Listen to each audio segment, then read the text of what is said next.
Buenas noches y bienvenidos sean todos a la presentación especial de los miércoles aquí en Telenoche, donde aprovechamos el apoyo de nuestros patrocinadores para promover liderazgo responsable, que es una forma de hacer política basada en el pensamiento de Juan Bosch y en las corrientes de pensamiento del siglo XXI.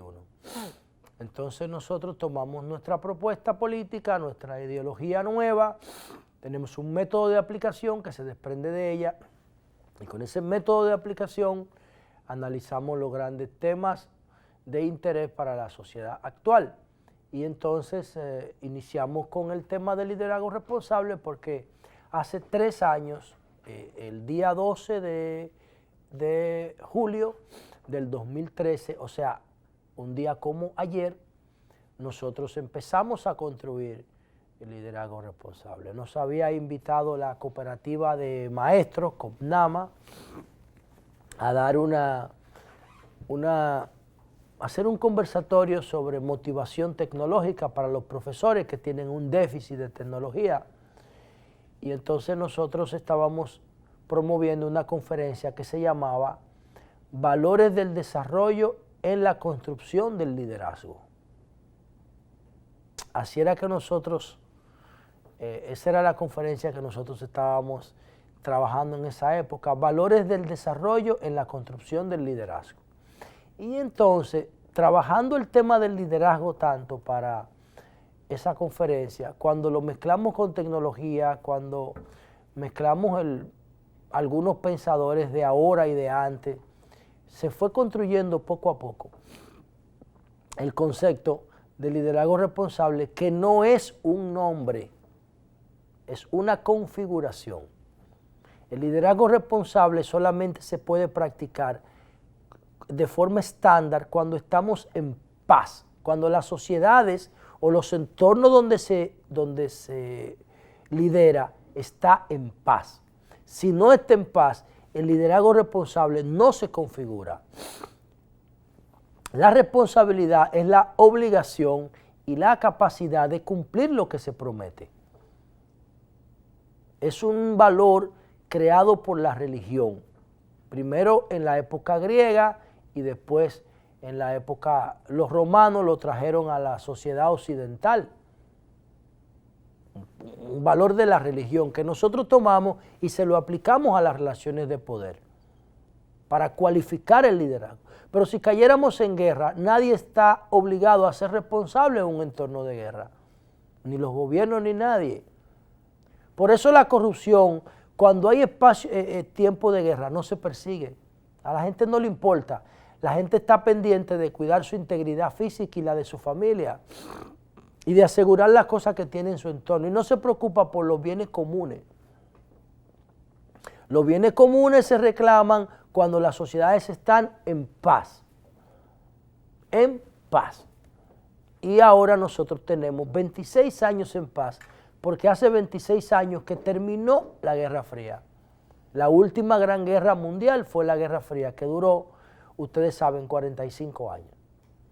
Entonces tenemos que aprovechar como país pobre que el mundo esté en paz para impulsar un liderazgo responsable, porque a los pequeños y a los débiles como países nos conviene la paz, porque los débiles en un contexto de guerra solamente sufrimos. Entonces, todas las expresiones débiles o minoritarias de las sociedades les conviene que haya paz. Si no hubiera paz, no hubiera igualdad de género, porque las mujeres no pelean en las guerras. Cuando hay guerra se impone el criterio del macho, porque el hombre es el que coge un fusil y va a pelear.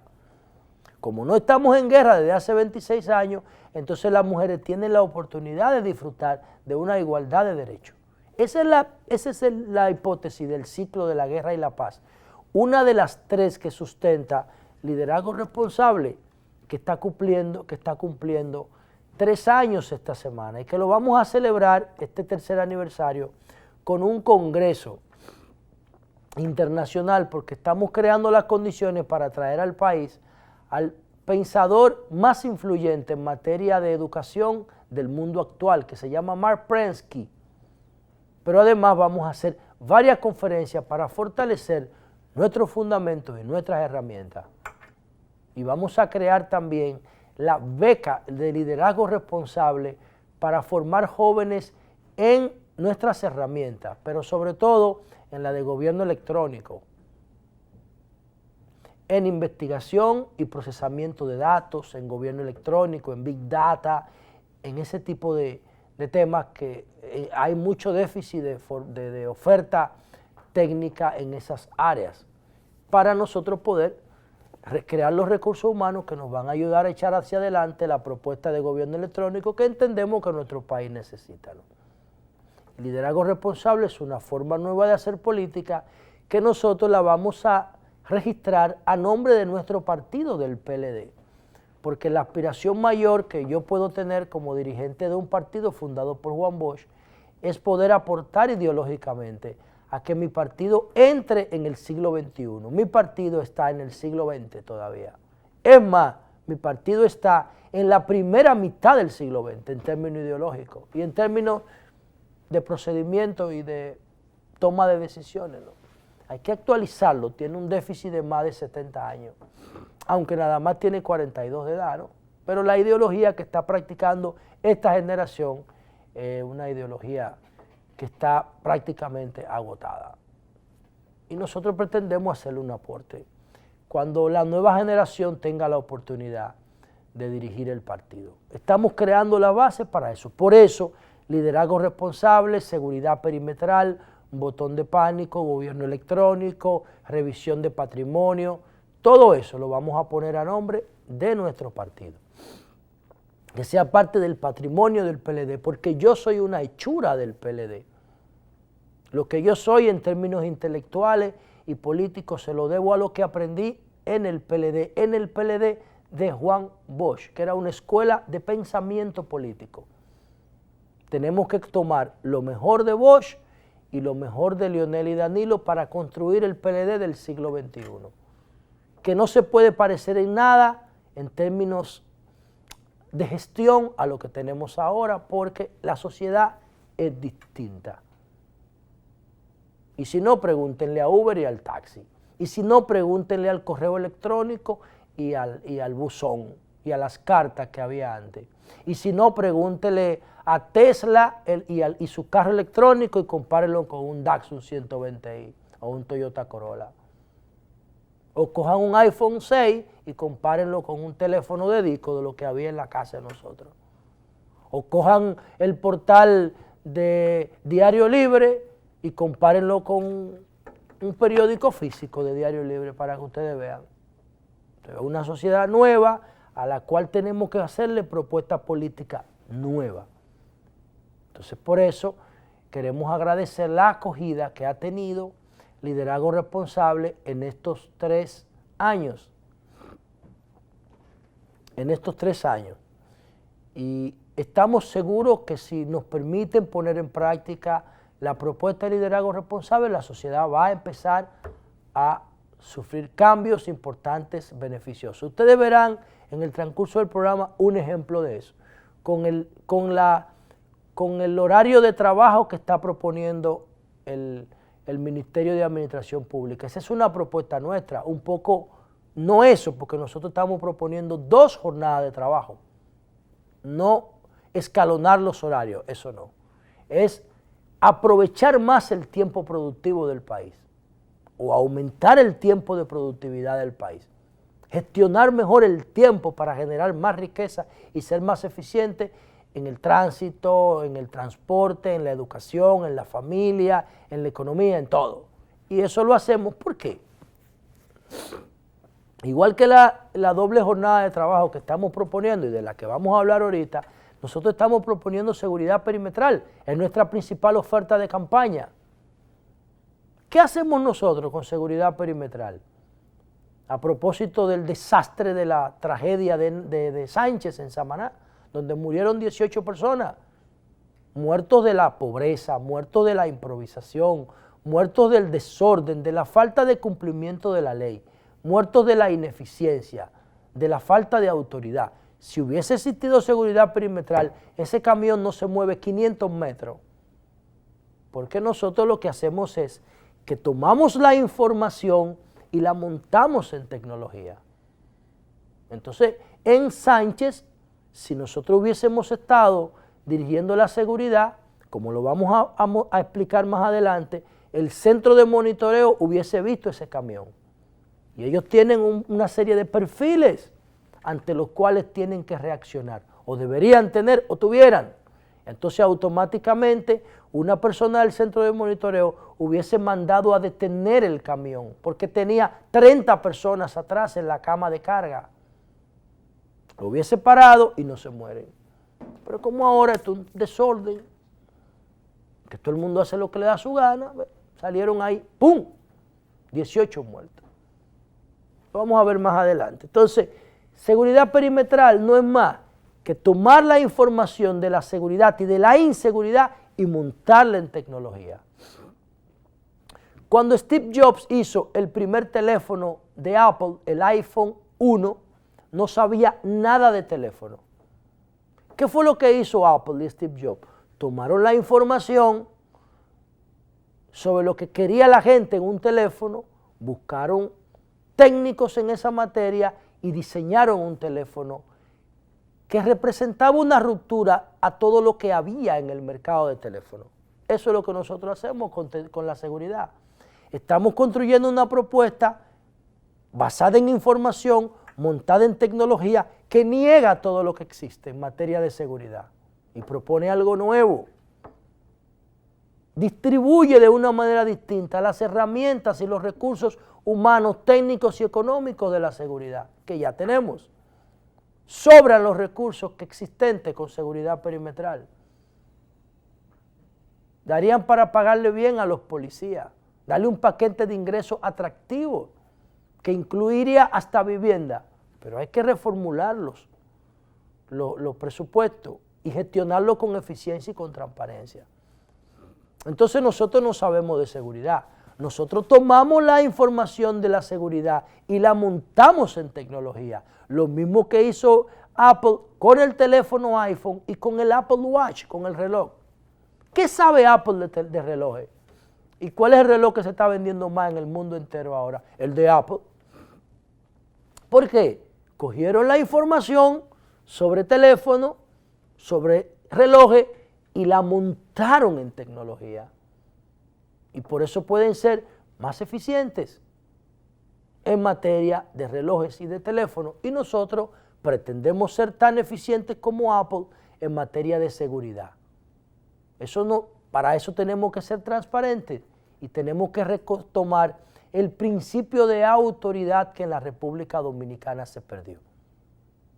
Ayúdenos a promover liderazgo responsable, ayúdenos a promover esto, que esto puede transformar la sociedad dominicana y la vida de cada uno de nosotros.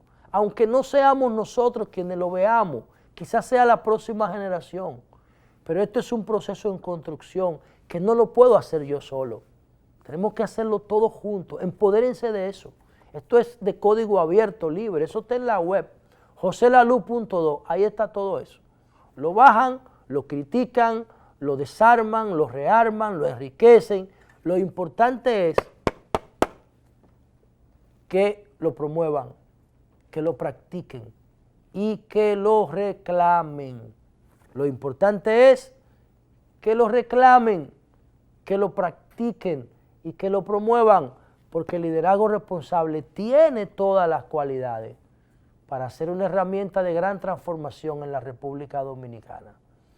Vamos a hacer una pausa y cuando volvamos, Ramón Ventura Camejo, miembro del Comité Político del PLD y ministro del Ministerio de Administración Pública, ha hecho una propuesta para que el gobierno cambie los horarios del sector público y nosotros vamos a conectar eso y a contrarrestar eso, a comparar eso con la propuesta de liderazgo responsable de establecer 2 jornadas de trabajo en la administración pública. Volvemos con eso después de la pausa.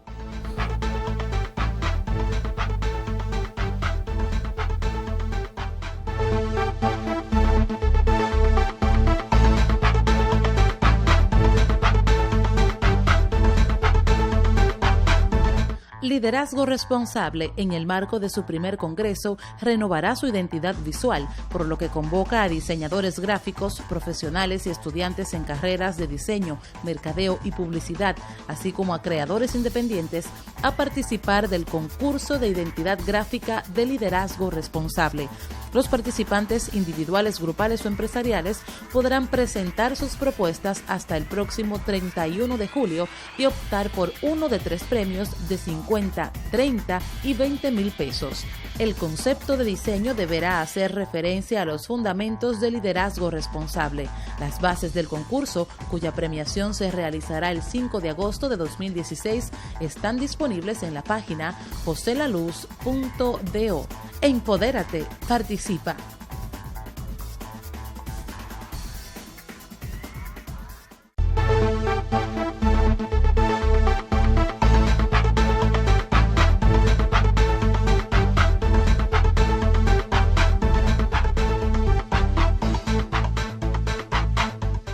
Nuestro personaje del día esta noche es el ministro de Administración Pública de la Presidencia, Ramón Ventura Camejo, quien calificó de satisfactorias las recomendaciones hechas por expertos que participaron en el Seminario Internacional hacia una solución integral del congestionamiento vial, articulando los actores claves, las cuales son evaluadas por un equipo técnico para el fin correspondiente, que sería el cambio de horario de trabajo en el sector público, luego de que sean recibidas y ponderadas por el presidente Danilo Medina, quien será el encargado de tomar la decisión final. Este evento fue organizado por el Ministerio de Administración Pública bajo la dirección de Ventura Camejo. Las modificaciones incluirían que se variara de igual forma la Ley 241 sobre tránsito y también a que haya una mayor utilización de las tecnologías de la información en la planificación, monitoreo y comunicación con los usuarios de las vías. Entre los participantes en el seminario estuvo el diputado Tobías Crespo, quien expuso detalles del proyecto de ley de movilidad, transporte terrestre, tránsito y seguridad vial de la República Dominicana, que está siendo impulsado por él y que se encuentra en debate en el Congreso Nacional. Para Telenoche, Carolina Rodríguez.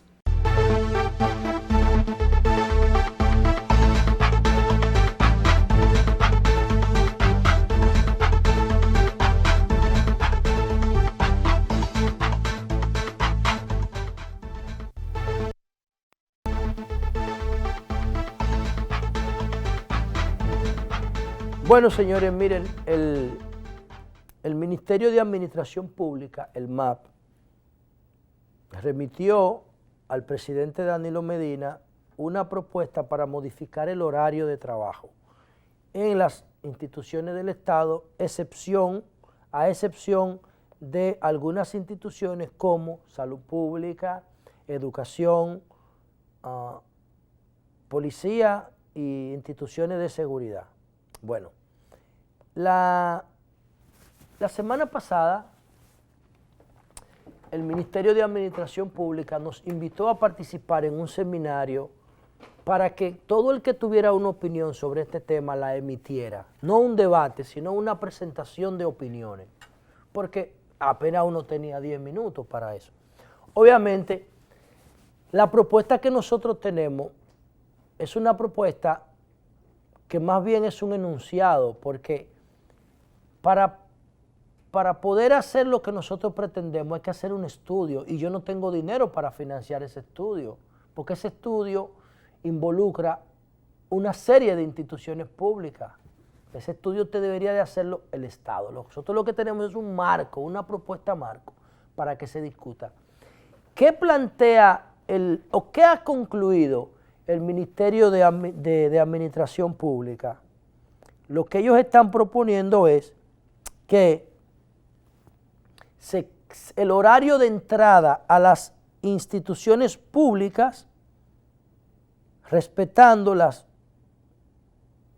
40 horas semanales, entonces se haga de la manera siguiente: empezar a las 9 de la mañana y terminar a las 4 de la tarde. Estamos hablando de 9, 10, 11, 12,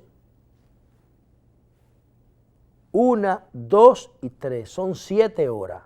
Pero si a esas 7 horas usted le quita el almuerzo, porque nadie puede estar de 9 a 4 sin comer. Entonces tendríamos 9, 10, 11, 1, 2 y 3. Sería 6 horas de trabajo. 6 horas. Lo que está proponiendo el MAP es que el tiempo consolidado laboral en el sector público se reduzca a 6 horas de trabajo. Pónganme eso ahí. ¿Por qué el MAP hace eso? Porque el Ministerio de Administración Pública se dio cuenta de que el pico de tránsito, el tapón se arma a las 8, porque todo el mundo entra al trabajo y a los colegios a la misma hora, el sector público, el sector privado y los colegios y las escuelas, todo el mundo entra a las 8. Entonces, ¿qué es lo que le dice el sentido común más elemental a las autoridades? Pues entonces vamos a entrar a las 9. Y ya el sector público no impactaría el tapón de las 8 y entraría a las 9 y no hay problema. Eso se ve bien hasta ahí. ¿Qué sucede? Que a las 5 se arma otro rush, otro tapón de tránsito, porque todo el mundo sale a las 5. Entonces ellos dicen, bueno, para nosotros no entaponar otra vez, el sector público va a salir a las 4 y le están quitando 2 horas de productividad a los servicios públicos. El gobierno lo que da es servicio. Entonces quedaría la jornada laboral en 5 horas si le quitamos la del almuerzo. Entonces un gobierno que tiene que ser más eficiente trabajaría 2 horas menos que lo que trabaja. Súmenle a eso entonces que en el gobierno no hay disciplina laboral. O sea, hay instituciones privadas que te ponen un reloj en la entrada, como aquí en el canal. Aquí hay un reloj digital que marca la entrada y la salida de los empleados. Todo el que va a salir del canal tiene que punchar esa vaina. Y así, el Recursos Humanos tiene un control exacto del tiempo que dura dentro del canal el empleado. Pero en las instituciones públicas eso casi no existe. La gente hace lo que le da la gana. Entonces nosotros consideramos que eso es inapropiado. Lo que necesitamos es producir más, no menos. ¿Qué presentamos frente a esa propuesta de administración de personal? ¿Qué nosotros pensamos? Miren, nosotros lo que proponemos es 2 horarios de trabajo en la administración pública. Porque nosotros sabemos que en la administración pública los criterios de selección de personal no son racionales, son políticos. El Estado Dominicano no tiene los empleados que necesita, no. Tiene más del doble o el triple de lo que necesita. Entonces lo que nosotros proponemos es que con la misma cantidad de empleados ya existentes, esa cantidad de empleados se divida en 2, en función de una serie de criterios que se van a establecer.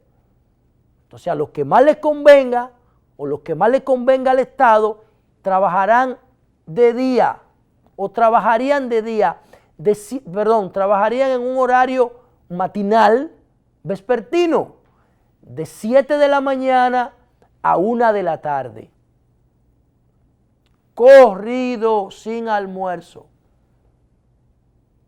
7, 8, 9, 10, 11 y 12.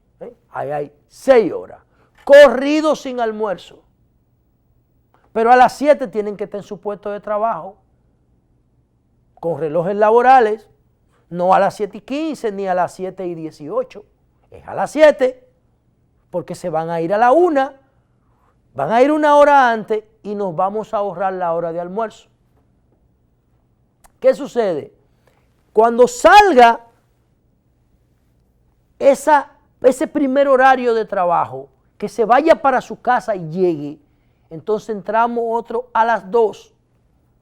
De 2, 2, 3, 4, 5, 6, 7 y 8. Entonces puede ser uno de 2 a 8 de la noche. Entonces lo podemos poner a entrar inclusive a las 3 y ponerlo de 3 a 9. Si lo que queremos son 6 horas. Por eso yo digo que hay que tomar todas esas variables y analizarlas para saber qué es lo más conveniente en función de los resultados de los estudios. Entonces tendríamos 2 horarios de trabajo y el gobierno haría lo mismo que hacen ahora las farmacias y los supermercados y las estaciones de combustible y los restaurantes de comida rápida. Todos esos establecimientos del sector privado te están cerrando después de las 9 de la noche. ¿Por qué el gobierno tiene que cerrar a las 4? ¿Por qué? Yo no entiendo eso. ¿Por qué el gobierno tiene que cerrar a las 4? Eso no tiene sentido. Ahora, ¿cómo impactarían 2 horarios de trabajo en la administración pública? Lo primero es que le plantearían un desafío al sector privado, porque el sector privado se mueve en torno al sector público. El sector público es el principal agente económico en la República Dominicana. Es el que más consume servicios, es el que más demanda productos. Entonces, si el gobierno cierra a las 9 de la noche, el sector privado se verá obligado a cerrar a las 9 de la noche.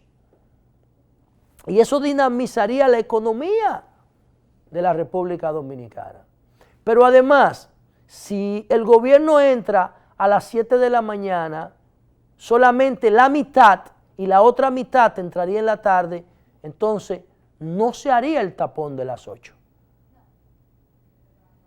Porque tú estás dejando la mitad del parque vehicular en la casa y nosotros sabemos que la mayoría de los empleados públicos tienen vehículos porque el PLD tiene 20 años en el poder y ellos han cambiado su estatus económico. Entonces, seguro que el parque vehicular se va a reducir, va a salir de las calles en casi un 50% cuando tengamos un horario vespertino nocturno, tarde-noche, sin afectar las 40 horas ni la ley de servicio civil y carrera administrativa, nada de eso. Pero además, imagínense que una persona tiene una cafetería o tiene una papelería o tiene una copiadora cerca de una institución pública. Si el gobierno cierra a las 4, él tiene que cerrar eso hasta el otro día. Pero si el gobierno sigue trabajando hasta las 9, él tiene que contratar a otro empleado en la tarde y eso genera más empleo. Por eso es que yo digo que dinamizaría la economía. Pero ahora imagínense ustedes que van a hacer un procedimiento en el gobierno, van a sacar un pasaporte o una licencia o una cédula. Ahora tienen que sacrificar su puesto de trabajo para ir a sacar ese documento. Pero si ustedes trabajaran en la mañana o en la tarde y el gobierno trabaja durante todo el día, ustedes pueden ir en su tiempo libre sin sacrificar su puesto de trabajo. Miren todas las ventajas que tendría una doble jornada de trabajo en la administración pública.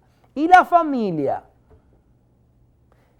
Ahora, el hombre y la mujer que trabajan comen en la calle comida chatarra, comida basura, hecha con un criterio, sin ningún criterio, con el criterio de ganarse 2 o 3 pesos. Entonces, tienen que dar 150 y 200 pesos por una comida. Con ese dinero comería la familia entera porque comerían en la casa y prepararían ellos mismos su comida. Uno puede trabajar y el otro cuida la casa. En la tarde, al revés. El que no quiere el que no tiene compromisos familiares puede tener 2 trabajos corridos y duplicar sus ingresos.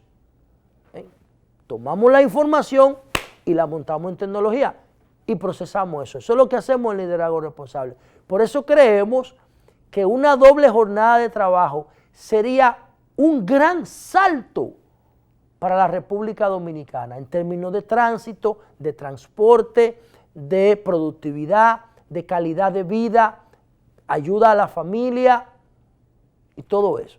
¿Cuáles serían los costos que se pudieran aumentar? El servicio eléctrico.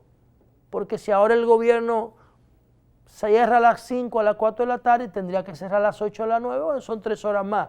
Pero yo estoy seguro que en el futuro, en el mediano plazo, el tema eléctrico no va a ser problema en la República Dominicana. Es que el petróleo está a menos de $50.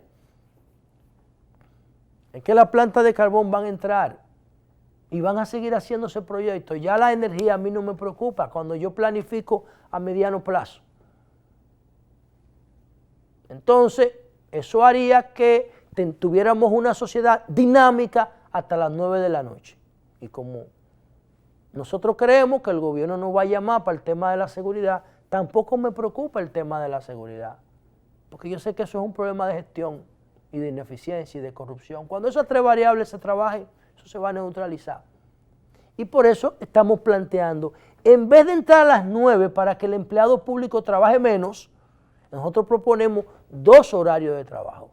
Usted entra a las 7 de la mañana y a la 1 se va para su casa y le queda todo el resto del día para hacer lo que quiera. Puede descansar, puede estudiar, puede atender su familia o puede trabajar otra vez. Lo que quiera. Ahora sale a las 5, con los tapones llega a las 8 o a las 7 y ya el día no le da para más nada. Se pone a ver televisión y se duerme comiendo salami con plátano. Ahora, ¿por qué los colegios privados no dan clases de tarde? Hay que sentarse con la iglesia, que es la que tiene la mayor influencia en la educación, y decirle, un momento, vengan acá.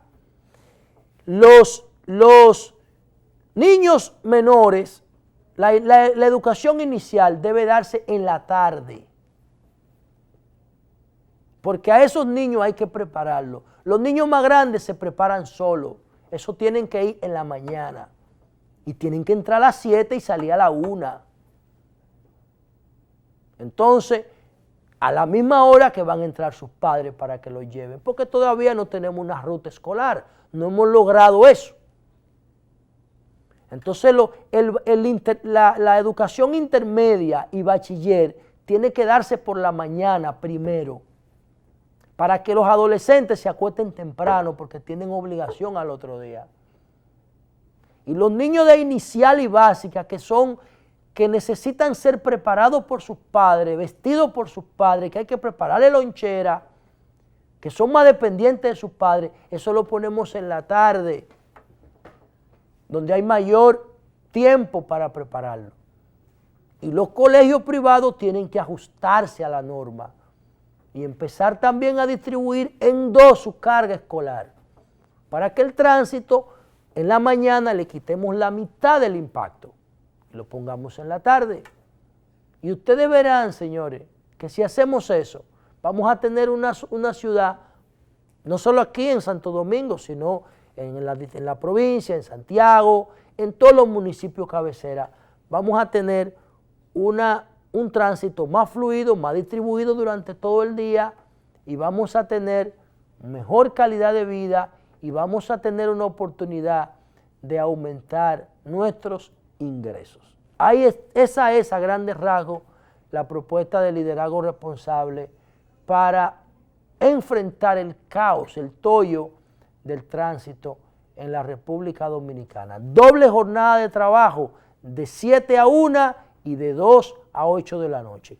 Vamos a un cambio y cuando volvamos analizaremos el accidente del municipio de Sánchez en Samaná y la falta de autoridad que tiene el tránsito y el transporte en la República Dominicana.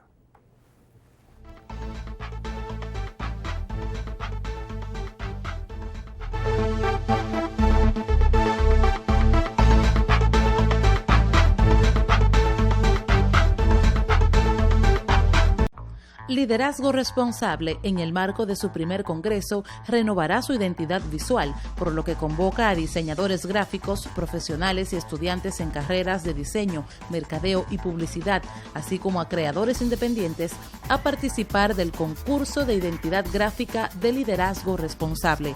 Los participantes individuales, grupales o empresariales podrán presentar sus propuestas hasta el próximo 31 de julio y optar por uno de 3 premios de 50, 30 y 20 mil pesos. El concepto de diseño deberá hacer referencia a los fundamentos del liderazgo responsable. Las bases del concurso, cuya premiación se realizará el 5 de agosto de 2016, están disponibles en la página joselaluz.do. Empodérate, participa.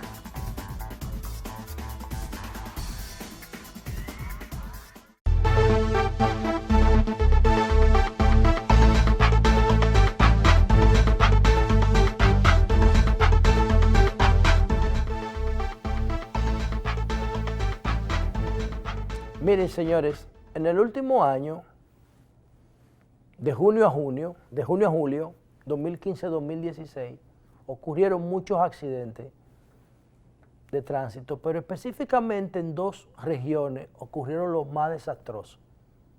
En junio del año pasado ocurrió un accidente en el kilómetro 30, ojalá Carolina nos pueda mostrar las imágenes, en el kilómetro 30 de la autovía de Samaná, la autopista de Samaná, la carretera de Samaná, donde murieron 13 personas, no recuerdo los heridos. 24 heridos, en eso fue en el kilómetro 30, después del peaje, un camión y una guagua llena de pasajeros chocaron de frente. Yo particularmente no conozco el informe forense de ese accidente. Se dice que el chofer del camión venía a altísima velocidad y en una de las curvas encontró de frente a la guagua que venía desde Nagua a la capital. Luego, en octubre, hubo un accidente de 2 guaguas que chocaron en Higüey, Bávaro, Punta Cana, las 2 en Higüey. Eso pertenecían a trabajadores de 11 muertos, eso fue en noviembre. Trabajadores de la discoteca Cocobongo y de un hotel, creo que del Hotel Dreams. Ahí murieron 11 personas y resultaron 40 heridos. 2 guaguas de 2 empresas. Yo tengo los nombres aquí. Empresa de transporte La Monumental y empresa de transporte Altur. ¿Qué ocurrió ahí? Después hubo otro choque en la otra banda, se llama Recta Leonel Tavera. Ahí fue una guagua de pasajeros que encontró una patana parqueada. El tipo iba a altísima velocidad. Ahí murieron, no recuerdo cuántas personas también. ¿Qué pasa con esos accidentes? Que la sociedad, ni siquiera por un asunto de intereses de cobrar seguro, porque son muy pobres. Todo lo que yo le estoy mencionando, los que mueren son pobres, son muertos de la pobreza. Aquí no hay un rico. Los que murieron en el choque de las 2 guaguas, Bávaro Punta Cana, iban transportándose en guagua de trabajadores de los hoteles, no son los dueños de los hoteles ni de la discoteca, son trabajadores. El autobús que chocó con la patana en la otra banda, por dentro en Higüey Bávaro, empleados y trabajadores pobres. Los que murieron el 11 de junio en el kilómetro 30 de la autopista de Samaná, pobres, como sardines en una guagua, chocaron de frente con un camión de jazo blanco. Todos son pobres. Ahí no se reclama ni seguro ni nada de esa vaina. Desastre. Pero de ninguno de esos accidentes hay un informe que nos permite evitar o prevenir accidentes futuros. Y por eso pasó lo del sábado. ¿Qué pasó el sábado? Un grupo de gente celebrando un culto religioso, 30 en un camioncito de Daihatsu, en la cama del camión, un camión que no está hecho para cargar personas, ni siquiera animales. Ese camión no está diseñado para cargar ni siquiera animales. Eso está diseñado para cargas ordinarias. Eso no tiene protección para nada. Entonces todo lo que está ahí hay que amarrarlo para que no se caiga. Usted no va a amarrar las personas, ¿no? ¿Y qué sucede? Cuando venían del culto se encontraron con una patana a todo lo que da, cargada con un furgón. y chocaron de frente y saltaron y murieron 18. Mueren 18 y la Autoridad Metropolitana del Transporte dice que la responsabilidad fue del chofer de la patana porque venía muy rápido y en vía contraria. Ajá. Y el chofer del camioncito que montó 30 personas atrás en un vehículo cuando la ley lo prohíbe. Y las gomas de la patana, ¿cómo estaban? Ponme las gomas ahí, Caro. Y las gomas del camioncito. Entonces, cuando llevamos eso al término de Autoridad Metropolitana del Transporte, que es la ME, nos damos cuenta de que eso no tiene autoridad de nada, esto es mentira. Entonces ahí es que yo le digo a mi partido que tenemos que retomar el principio de la autoridad. No es verdad que con seguridad perimetral ese camión lleno de personas se movía a 500 metros, no, porque lo iban a ver por los monitores y lo iban a mandar a parar. Y si lo mandan a parar y no se para, la orden queda grabada en el sistema de gobierno electrónico y alguien tiene que pagar por eso. Yo estoy esperando el informe forense de ese caso. ¿Saben por qué? Porque en el velatorio de los muertos en Sánchez, increíble, señores, había un camioncito de Daihatsu también rojo, lleno de gente en el velorio, enterrando a los muertos, sentado en la cama de atrás de un camioncito. Mírenlo ahí, en pantalla. En un camión rojo como ese, murieron 19 personas que iban cargados como esos. En la misma tragedia, aún con los muertos calientes, vuelve y se repite la infracción. ¿Por qué? Porque no hay autoridad, señores. Eso es lo que yo le digo. Yo no quiero parecer tan insistente con este tema, pero es como yo le decía a Yana Tavares. Yo no te puedo decir que tú tienes gripe cuando tú tienes cáncer. Y aquí hay un problema estructural de inseguridad y de autoridad. Dirigir un país no es ganar unas elecciones, no. Es controlar cada uno de los procesos, como dice la ley. Entonces, ¿dónde está la democracia para esos 18 personas que murieron? ¿Dónde está? ¿Cómo se refleja? Entonces, yo estaba esperando un accidente como este. Y van a venir más. Porque los de Higüey, porque los de Bávaro, porque los del kilómetro 30 de la autopista de Samaná no tuvieron consecuencia. Y como no tuvieron consecuencia, sirven de estímulo para que se produzca nuevo. ¿De quién era la patana? Con las gomas lisas. ¿De quién era la patana? ¿Por qué ese chofer venía a toda velocidad? ¿Estaba sobrio? ¿Estaba sano? ¿No tenía droga ni alcohol en su sangre? ¿Quién va a pagar ahora los daños civiles de ese accidente?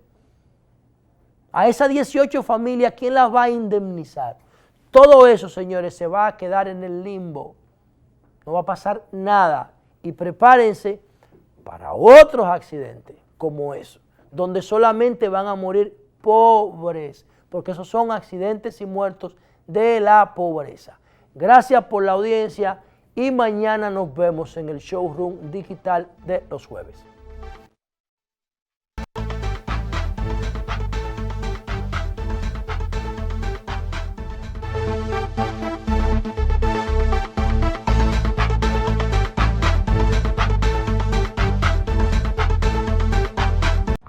Liderazgo Responsable, en el marco de su primer congreso, renovará su identidad visual, por lo que convoca a diseñadores gráficos, profesionales y estudiantes en carreras de diseño, mercadeo y publicidad, así como a creadores independientes, a participar del concurso de identidad gráfica de Liderazgo Responsable.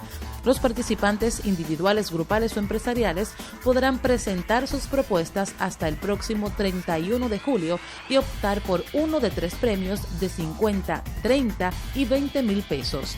El concepto de diseño deberá hacer referencia a los fundamentos del liderazgo responsable. Las bases del concurso, cuya premiación se realizará el 5 de agosto de 2016, están disponibles en la página joselaluz.do. Empodérate, participa.